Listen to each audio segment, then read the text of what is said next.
जय गजानन जय माताजी। चैत्री नवरात्रि प्रारंभ थई रही है तो घट स्थापना આપણે ક્યારે કરવાની છે, ક્યારે માતાજીના ઘટ સ્થાપનાનું મુહૂર્ત છે, ચાલો જાણીએ। જાણતા પહેલા કમેન્ટની અંદર જય માતાજી જરૂરથી લખી દેજો અને આ વિડીયોને શેર કરવાનું ભૂલતા નહીં।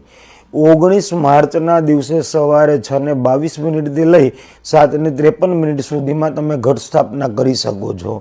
ત્યારે ન કરી શકો તો બપોરે 12 વાગ્યાથી લઈ અને 12:58 સુધી અભિજીત મુહૂર્તમાં પણ તમે ઘટ સ્થાપના કરી શકો છો।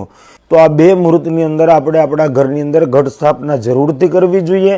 આ 10 દિવસ માતાજીની સાધના, ઉપાસના, આરાધના અને જપ કરવાના દિવસો છે।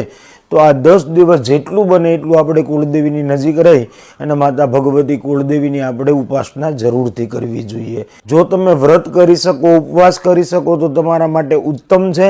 બને એટલું આ 9 દિવસ આપણે નવાણ મંત્રના જપ કરવા જોઈએ, પવિત્રતાનું પૂરું ધ્યાન રાખવું જોઈએ, જેના કારણે આપણા કુળદેવીની કૃપા આપણા જીવનની અંદર આપણને પ્રાપ્ત થતી રહી। જય ગજાનન, જય માતાજી।